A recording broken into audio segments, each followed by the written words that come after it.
Alright, so the first match of the semifinals. So Alan Dank versus Lord Crusader. Alan Dank seems to be playing a Zoo deck, and Lord Crusader looks like he's playing some sort of tempo mage kind of deck with like a Tech and Flame Strike, which is really good since the meta is really aggressive, really minion based. So Flame Strike is definitely a really good card to have at the moment. Playing the Sorcerer's Apprentice, so both players are playing on curve. This is really important because both of these are tempo-oriented type of decks, so tempo really matters, and gaining the early board definitely matters. Like, who is ever ahead usually have the upper hand, but definitely cards like Flame Strike can definitely bring back the board. So on turn 3, playing Imp Gang Boss, so obviously trading the Flame Pip into the Sorcerer, because you don't really want Lord Crusader to actually remove most of the board with cheap spells and stuff like that. Playing the Spell Slinger, getting the Sinister Strike, not really one of the cards that you really want. You really want something to do damage and deal with the board, because that's mainly what you want from Spell Slinger. You really want the 3/4 body and another tempo kind of card. But Alan Dang got the On the Hunt, so it deals 1 damage and also summons like a 1/1 beast, I believe, so which is a pretty good card. So he uses On the Hunt on the Spell Slinger, which is kind of interesting because he doesn't have any other card to actually remove the Spell Slinger's 3 health. But he decides to play the Voidwalker. I guess his mindset is kind of like this. He forces his Spellslinger to trade into the Voidwalker, and the following turn he follows up with the Imp Gank Boss to attack into the Spellslinger to remove it. I feel like that's his plan. Or he actually thought the Hound would have had charge. Yeah, he said that was a mistake, so I feel like he thought it had charge, and that's why he could have done it this way to remove the Spell Slinger, but unfortunately, that card is not that OP. So he does have 3 creatures on the board. He was able to develop at least 1 more creature with on the hunt, right? So it's already good enough. So he's going to use his Argus here on the Possessed Villager and cleanly remove the Spellslinger while also maintaining a creature on board. This is really good at the same time because it does fuel your Sea Giant and also allows you to play Gormok the following turn for some tempo play. So Lord Crusader, using his mana very efficiently, playing the Mana Worm, playing the Sinister Strike also to buff the Mana Worm a little bit so he can trade a little better, and then using the ping on one of the 1/1s so that he gains a little bit of board presence. Alan Dang getting the Flame Imp and having enough minions on board to play the Gormok and creating that tempo by removing the Mana Worm. So I know that Flame Strike can potentially bring Lord Crusader back to board. He's going to play the Faceless Summoner right now. Let's see what kind of creatures he gets. He gets Imp Gang Boss. That's actually really good since it does generate like another creature when it's damaged. It allows him to get a little bit back in the board. But unfortunately, the Abusive Sergeant is going to come down. It is going to trade really nicely to the Faceless Summoner. We know that the Flame Strike is going to come down soon enough because Lord Crusader is a little behind on board, but the 2 Sea Giants in hand is going to negate that quite effectively just because Flame Strike can't really kill it. It really punishes Lord Crusader to spending the whole turn playing the Flame Strike while having 2 Sea Giants on board, just so if he does use a Flame Strike, he's still going to take 16 to face, but I'm definitely Lord Crusader is going to use Flame Strike the following turn no matter what, is because if he doesn't use it, he's going to lose. So he definitely had no choice. So we do see Yoxaron in this deck, which is quite interesting. So this tempo deck is kind of heavy on the late game because we do see Ronin, we do see Yoxaron. So this is sort of like a heavy mid-range kind of deck, I believe. So we see Alan Dang playing the Foul Fin. So it doesn't really change anything. The taunt really protects the Sea Giants quite effectively. So it's looking like Alan Dang is going to win this game unless he picks up Frost Nova, but Lord Crusader doesn't pick it up, so he doesn't really have an out to this, and the Sea Giants are definitely going to finish the game. And Lord Crusader concedes because he has no outs to this kind of heavy kind of board. Alright, so Alan Dang's going to play the Temple Warrior and Lord Crusader is going to play the Cthulhu Druid.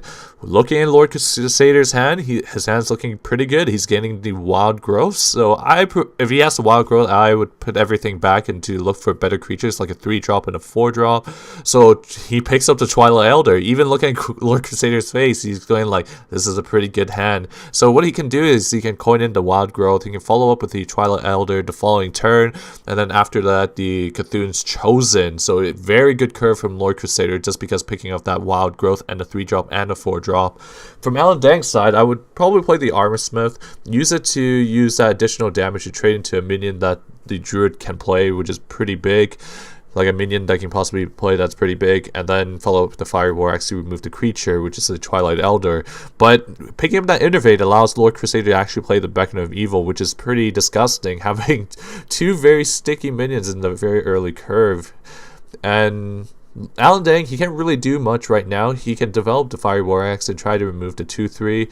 I would personally remove the 2-3. The reason for that is because even if you remove the Twilight Elder, you can easily be removed by the Beckoner of Evil. But just by removing the Beckoner of Evil, the Twilight Elder doesn't trade into the Armor Smith quite efficiently. But the downside is that the Twilight Elder does have a continuous effect of stacking up the Cthulhu, which is really, really bad because you don't really want a Cthulhu to get a really large attack pool just because it can burst you down like crazy. So following up on 4 mana, playing Cthulhu's Chosen.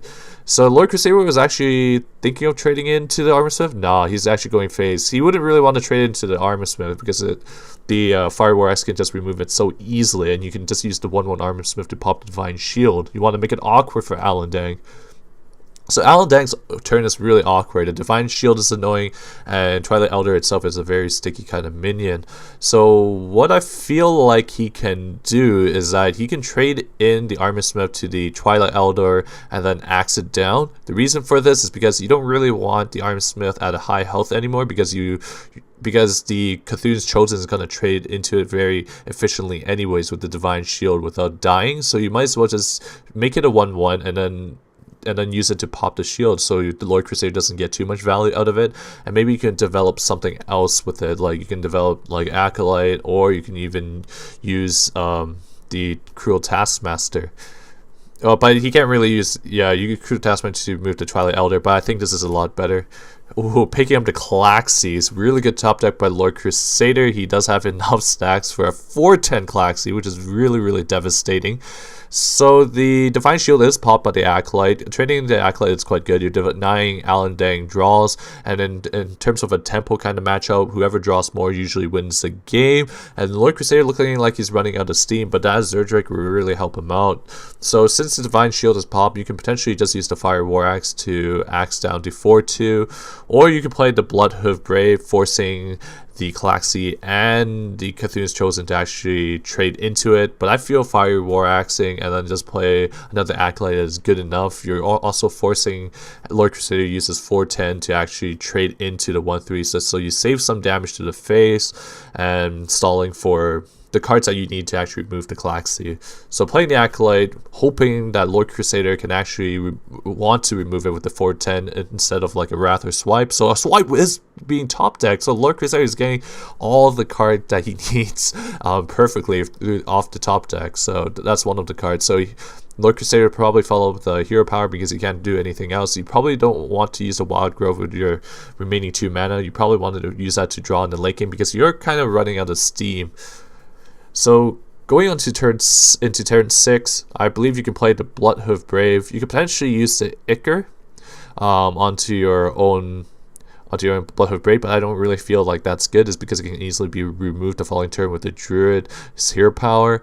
I feel like you should just Blood of Ichor the 4/9, the 4/10 to make it a 4/9, and then to have another 2/2 available on board. Following up, you can probably use like a Cruel Taskmaster on the 2/2 and then potentially remove something on board very efficiently. So I'd rather do it that way. So Blood of Ichor the 4/10, I believe it a 4/9. At least you're reducing his health and you're also getting 2/2 as well, so it's not too bad. And you do have like a Arcanite Reaper following up, so if you need to use that to remove a creature, you can definitely use that. Lord Crusader picking up the Twilight Elder, but I feel like you need cards, so definitely the Zerdrake is a lot better play here. So Lord Crusader is probably just going to Hero Power. He's not going to trade a Claxi in because the Bloodhoof Brave is just going to trade back very efficiently because it does gain attack when it's enraged. So Alan Dang can do a really heads-up play here.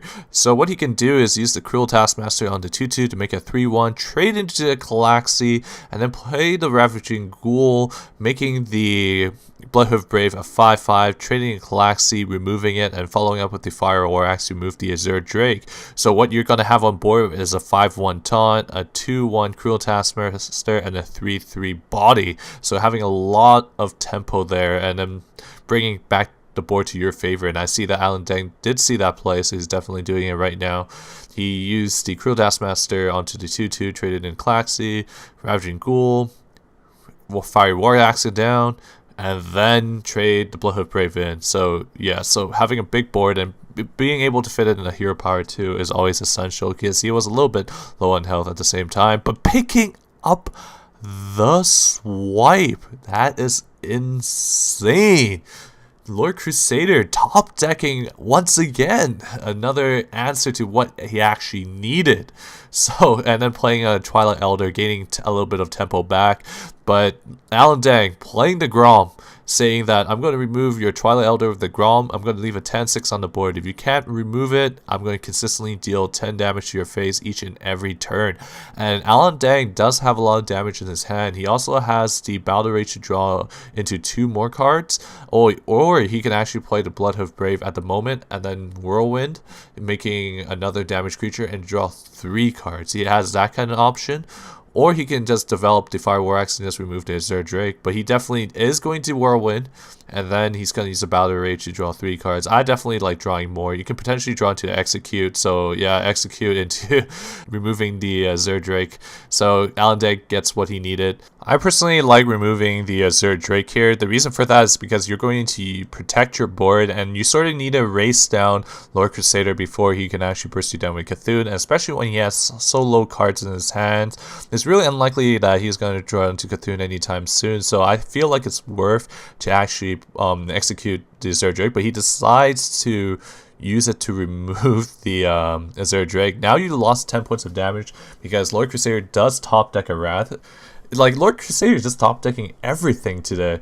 And even if you don't have the Execute, you can potentially just play Sylvanas the following turn. And even if he does play Cthulhu, it would be really awkward for Lord Crusader to actually play it. Just because of Sylvanas, if it dies, it can potentially get the Cthulhu or any other bigger creature on board. So looking in either player's hand, it definitely can go in either player's favor, but Lord Crusader does have a 4-10 on board. Ooh, Alan Deng picking up the variant. That will actually make a huge difference depending on what he gets from the variant. I actually feel like he should play right now. It does contest with the Klaxi really well, and especially you can actually summon a couple of creatures. It all depends if Alan Deng actually knows what's still in his deck, or because if there's nothing in his deck, variant is a little lackluster, but we do see something getting summoned. Ooh. A Ravaging Ghoul, he picks up another Execute and another Arcanite Reaper. So really not that good of a variant. So let's see. So Mire Keeper definitely generating another 2-2, and then going to play the Disciple of Cthulhu, removing the Ravaging Ghoul with the hero power and potentially just using the 4-10 to go to face. So Alan Deng is looking quite low at the moment, so, and having a 7-17 Cthulhu, he actually really needs to take consideration of that because there's a huge burst potential.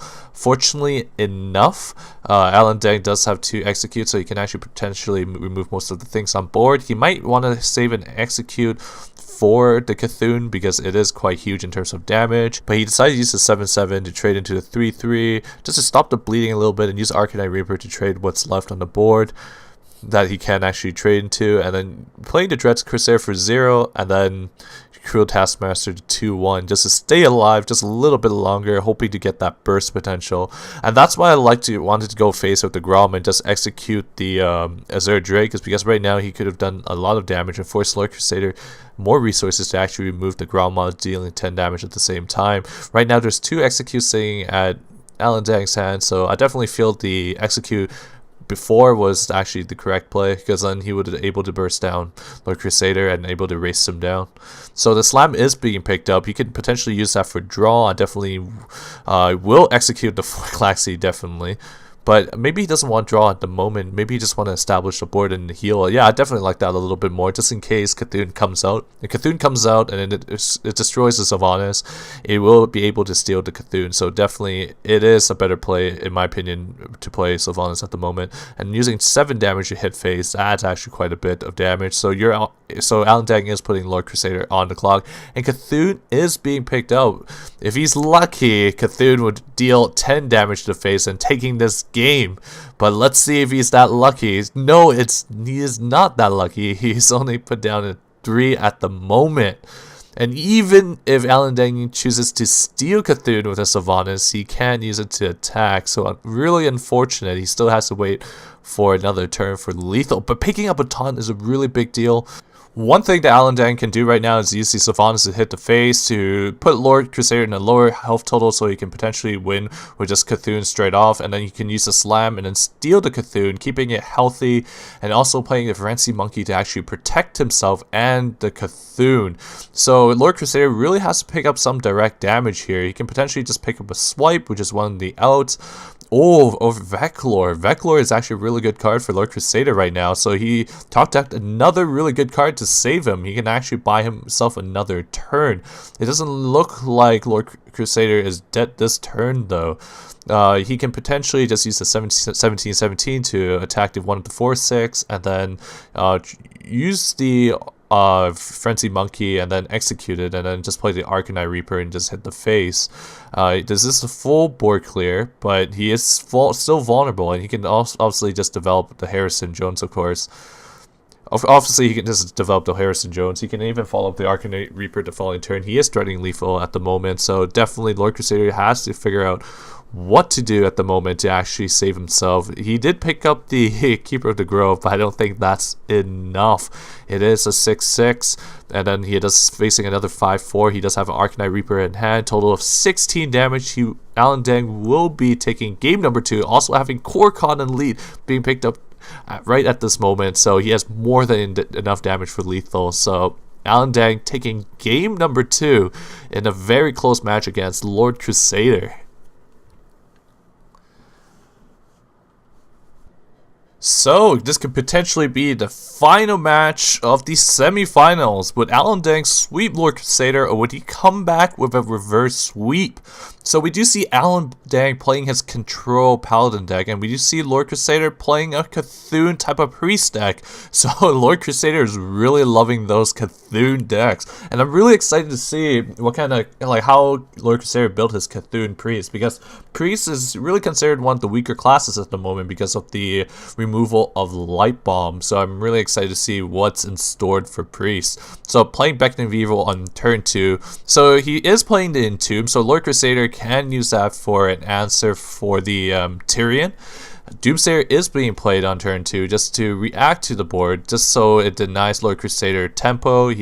Lord Crusader might have like a turn 3 play, and we definitely see that he does. So really slows down the game for Allendang, and especially when this is a Cthulhu deck, it's more like a mid-range kind of deck, just because you need to run all these 2-drops like the Beacon of Evil and also the Disciple and also the Twilight Elder in order to feel your Cthulhu, right? So it does make it sort of like a mid-range kind of deck, and in terms of the late game, it's not as strong as before.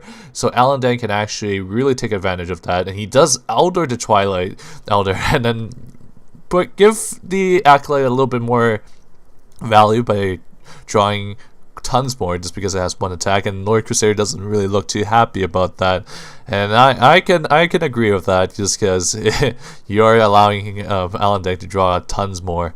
But unfortunately, Lord Crusader does have an answer to the Acolyte with the Disciple of Cthulhu, using it to remove it, so Allendang can only have a minimum of 2 draws, which is sort of optimal, and Allendang is probably very happy about that. So Allendang has actually a lot of answers in his deck. Using the True Silver is probably one of the options. He can easily remove the Twilight Elder right now with the Elder on board with the True Silver Champion, or I'm not 100% sure what kind of other cards is in his hand. I think he also have an Alderman.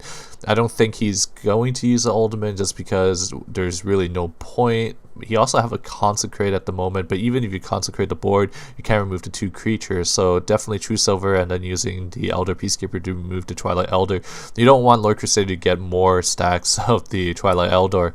And we do see Lord Crusader playing the Forbidden Shaping in his deck. That's actually also another interesting type of card. It is very flexible. I usually like to play it on around turn 9 and 8 because that's where all the strong creatures are, but he does decide to use it now. Lord of the Arena is actually not that bad. It does deny the True Silver Champion, but the Alderman is going to come down to answer this Lord of the Arena with the True Silver Champion. A very, very efficient and good combo. Allows you to gain back the board a little bit. And especially when Priest is behind on board is definitely not a good thing, especially when the Priest gave up some of its late game for its early game with the Beckoner of Evil, Twilight Elders, and also Disciple of Cthulhu just to feel its just to increase the Cthulhu's attack, just to make it a Cthulhu's kind of synergy kind of deck. It is a lot weaker, so in the late game, as I keep going to the late game, the Control Paladin will have the upper hand, and we do see the equality coming down. I'm pretty sure we're going to see a Consecrate as well, or he can just use the minions on board just to trade off these 2 time with just the equality, and then just develop another creature with the remaining mana. He does have 5 mana remaining, so it's definitely not too bad. So definitely trade in the 2 creatures, and then deciding to play another creature. No, he decides to just Hero Power. I'm not too sure what's in his hand right now because it's very cluttered. It's really hard to see, but Allendang does decide to Hero Power. Since the board is consistently cleared, he doesn't really have to play anything. He can just play this game slow. He knows that he's going to win in the late game. He knows that when he plays the Zod, it's really hard for the Priest to remove it, as we've seen before with the Dragon Priest versus the Control Paladin. Once the Zod was put down the board, the Dragon Priest didn't have an opportunity to actually remove it. So definitely the Control Paladin, as it goes on, it's definitely to its favor, even if Cthulhu is in Lord Crusader's deck. So the coin, so Allendang is deciding to use the coin. I'm not sure what he's going to use it for, because I believe he's at 9 mana at the moment. I think he made a mistake of using the coin, because I'm not sure what kind of 9 mana card he's actually anticipating of using, because he does have an 8 mana card, which is Ragnaros the Light Lord. So I think that was a mistake, unless... Yeah, I still feel like that's a mistake. Yeah, he decides to play the Light Lord and then uses coin, so that was a mistake, because I don't know what he's going to use a coin for. So bad play on Allendang's part, a misplay. But even so, he does have a really big creature on board, but unfortunately enough, the Ragnaros the Light Lord does buff up the Holy Champion, making it a 5/7, and the 5/7 alone, it does put up a lot of pressure on board. Maybe this is the window Lord Crusader actually needed to beat the Control Paladin, because that card is going to get bigger and bigger. We did see it in Entomb being used on the Light Lord, and the Sylvanas is being played at the moment. Lord Crusader can just keep pushing the tempo at the moment, just entomb the Sylvanas, and then consistently just keep buffing up his Holy Champion by healing himself. But he decides to trade. That is actually really interesting. So what Lord Crusader's mindset right now is that Allendang might actually use another equality to actually remove this card with just a Silver Hand Recruit. So Lord Crusader thought about it this way: if you're going to use equality, you have to use something else with it in order to remove the Holy Champion, either with another Consecrate or a True Silver Champion, just to waste more resources on Allendang's side. But looking at Allendang's hand, I don't really feel like he can actually remove this without using the equality. He was actually planning to use Lay on Hands to draw more reactive type of cards. I feel like he also has the Ultimate, which is not another bad card to actually play. But if Ultimate is played and you can't react to the Holy Champion immediately, it's similar to just wasting another card for it. But yes, so the Ultimate is being played right now, so the Wild Pyromancer and the Ultimate being played. But when you do something like this, Lord Crusader can easily react to it, just because looking at Lord Crusader's hand, he can react to it with Holy Nova, or he can react to it with Octonized Circle. But I feel like he wants the Holy Champion to be alive because he does want to push damage with it. I feel like he is going to use Holy Nova just to clear out some of the minions on board. He does heals himself, so I feel like he's gonna go face with this. Okay, so he's just gonna go face with this, and let's see what he does. So he does use the Octonized Circle to move this board entirely. I definitely like that. He's able to push 5 damage, and he's able to board clear, putting some pressure for Allendang. So Allendang looking like it's a weak board, he decides to use Lay on Hands. He decides this is the only time he can actually use it, and N'Zoth is being picked up at the moment, but I don't feel like there's that many death rattles to make N'Zoth actually relevant, although Sylvanas is actually a pretty big deal at the moment. But no, Sylvanas was actually in Tomb, so there's actually no relevant death rattles that N'Zoth can actually summon. So the Northshire Clerk is being played right now. He doesn't really care about card draw, he just wants something on the board to trade. He can even use the Northshire Clerk to trade the Silverhand Recruits if he decides to just hero power each and every turn. So picking up the Doomsayer, you could potentially just play the Doomsayer right now. I actually like it, but the Arcanine will be some sort of threat. I feel like he's just going to use a True Silver Champion to remove the Arcanine. I feel like that's pretty good. The Arcanine can potentially burst you down. Like, there's a lot of utility going on with the Arcanine. And also planning to play the Doomsayer. So I feel like he's just going to True Silver down the Arcanine and then just play the Doomsayer. Just to remove the Northshire Clerk. Since you do want to deny a draw from the Priest, you don't want him to actually draw into the reactive cards to actually beat you. So playing the Doomsayer is actually quite good. Or he can actually plan to not attack with a True Silver Champion and just hope that Lord Crusader doesn't have enough damage to remove this Doomsayer, which is highly unlikely, but you can definitely make that kind of risk. But I personally don't feel like you need to use the True Silver to actually move this Arcanine on board, just because the kind of pressure that you're putting out as a priest is actually not a lot. You can actually just give up this board. Arcanine is only at 1 health. You don't really need to waste any more resources to actually move something that's non-existent, which is what Alan Dang has on board right now. Doomsayer and another Silverhand Recruit is non-existent. What you can do is you can trade your Arcanine into a 1/1 Silverhand Recruit and then use the Northshire to hit the Doomsayer and heal it to just get additional card draw. You might actually need that, is because looking at Lord Crusader's hand, they're all reactive type of cards. I feel like you do need to pressure Alan Dang somehow, some way, just a little bit, just so he can react to your board, so that your Cthulhu is free to do whatever it wants. But he doesn't tend to do that, and Alan Dang tends to draw more cards with the Solemn Vigil from the Doomsayer proc, and decides to play the Acolyte of Pain plus the Twilight Summoner. Potentially.